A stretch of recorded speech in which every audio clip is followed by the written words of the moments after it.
Firehouse Stories, where we tell behind-the-scenes stories of the fire department and people that work in the fire department. And my name's Bob, and this is Doug over here, and we've got Brian with us today to tell a few stories. And we were just talking about the good old days that we had at the old Central, where it was 2 stories and it had poles that went down. It was actually 3 stories. Yes, it was actually. It was 3 stories. Because the stories were really, really, like the apparatus floor was what, 18 feet high? But all electrical for the bell room was all on the 2nd floor. Remember? Yeah. Up the stairs. Yeah. Kind of like floor number 2.5. Yeah. But the poles were a big thing. And when I started, you'd walk into the living area, and the pole would be right there with a big hole in the floor. And there was no cages around it or anything like that. You had to watch where you would want to get up and start talking to somebody, because you'd step right off and go down the pole hole. And then as things got, the safety aspect started to take hold. We built the cage, and that's about when you came, right, Brian? Yeah, they just put that thing on there. Just put it on. But there was 3 diesel trucks at this station, 2 pole holes. And I was telling the guys, one time one of the drivers, the morning after coffee, the drivers would go downstairs and work at their trucks, and the guys upstairs would do the station maintenance and stuff like that. So before he went down, he wet a rag, and we had cement block walls, painted cement block walls, and he sort of went like that and wiped a spot about that big on a cement block wall. And I couldn't believe, I thought it was one color, but it wasn't. It was all the carbon and soot and stuff that they wiped off it from all these. Sometimes the trucks would start, and if you didn't go out, you'd see this big, cloud come up Right into the kitchen. Right up into the kitchen. But it smelled nice. Yeah, it smelled. Yeah. I love the smell of diesel in the morning. Yeah. Sweet. It did smell sweet, didn't it? Yeah, it did. But well, they used to send the rookies up to clean that. At one point, they gave us the orange cleaner, Agent Orange we used to call it, and they'd provide scaffolding, and we'd scrub the ceiling of the apparatus floor, and all this black stuff would drip down on us. It was terrible. Oh yeah, it was. And that was before. Now I think they've all got exhaust management, right? Yeah. But before, you just started up in the station. We used to have guys too that were truly acrobats when it came to the poles. Yeah, Frank Bell and oh my gosh, yeah. This Tom Timmons guy, you remember him? He'd go running to the pole, and he wouldn't even hesitate. He'd just dive for the pole. Go head first down the pole. I would say, what the hell? Unbelievable. I wouldn't even think of doing something like that.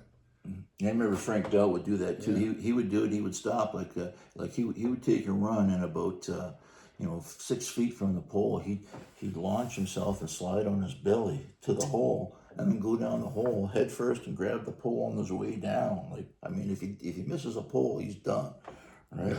Some guys would stop halfway and get off on top of the rescue unit.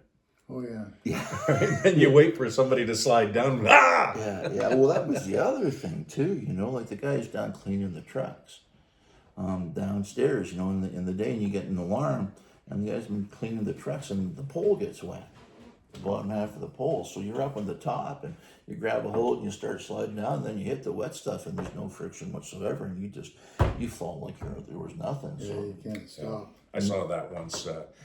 It was when I was pretty new on the job, maybe a year or so, and they were bringing subsequent recruit classes through to have a tour, and they were going to demonstrate how to use the pole and teach them how to slide the pole at headquarters. So they'd all be gathered in front of the base of the pole, and they sent Don Crocker up to the top to slide the pole for everybody. And this was a guy who was the chief in Lambeth when Lambeth got absorbed into London, and he got hired on in the training division.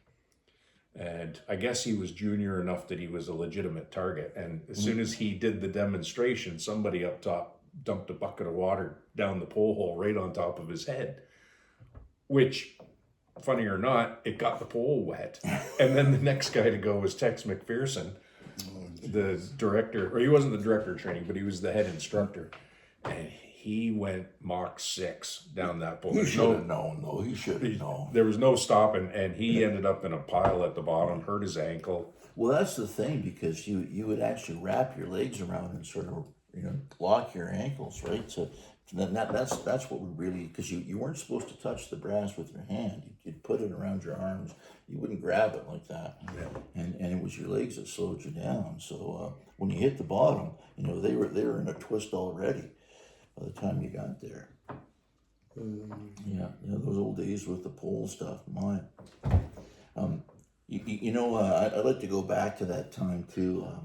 Some of the big fires that we had. We had this one fire. It was around the start of May.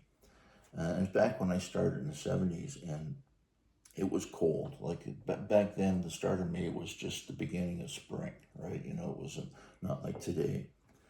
And it was Saunders Pro Shop, and there was a big. It was like a trophy place, and it had all sorts of solvents and so on and so forth. But part of a strip mall, and somehow it caught fire, and all their solvents and stuff started to go. So we were there all night, all night fighting this fire.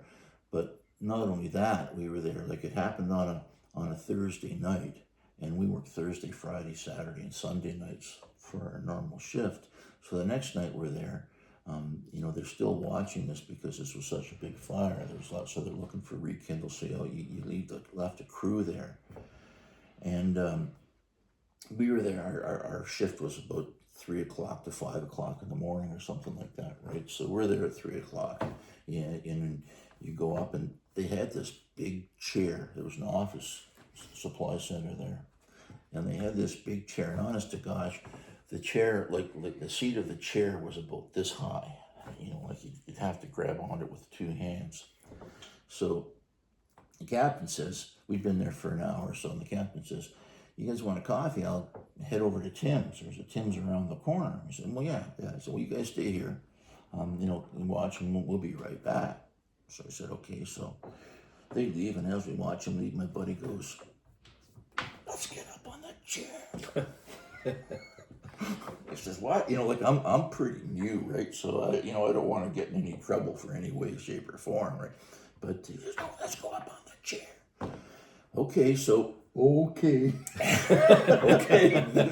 So I get him a boost up because you couldn't get up there by yourself, right? And he crawls up and gets up, and finally, then he reaches down and gives me a boost up, and I get up, and we're both sitting on the chair. Here it is about 4 in the morning, 3:30, 4 o'clock in the morning, and we're sitting on this big chair, swinging our legs, like side by side, because this thing was big enough to.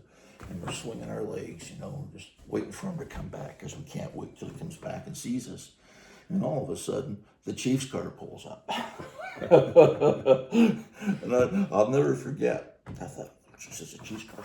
And I went to jump down, and my buddy went, "Get back here." He was a senior guy. He said, "You may as well get caught for a thief rather than a trickster, or, somebody that's trying to hide stuff." So, anyways, he liked it, and our guy came back, and we all had a good laugh. But that was a job back then. It was pretty good. There was always a combination of work and play. Yeah. If you're at a surround and drown, you might as well throw some water at your buddies. Yeah. Well, that was a fire when there was a captain, and at the back they had loading docks. And we threw water at this thing for hours and hours, and there was many trucks throwing like 1,000 gallons of water a minute into this place. So where the loading docks came to go down, it was lower, right? But that filled up, and it might have been like 4 feet, like to where the trucks would back up, so that it was leaving so they could unload. And I'll never forget, I was sitting on a line on a monitor, just, ground monitoring, and the line was going up, and I was just sort of, shooting it into the, into the roof. And I looked, and there was a couple of guys that came up the side, right where the loading docks were. It was one of the captains, and I'll never forget, I was watching him, and he took about 3 steps, and then he just disappeared. What? because the water was over top, right? He didn't realize it was, all that was left was his helmet floating on the water. He came up. Well, you wouldn't know what was going on at that point, right? No, You're just like, you're in the survival mode. yeah, when he fell off, Yeah.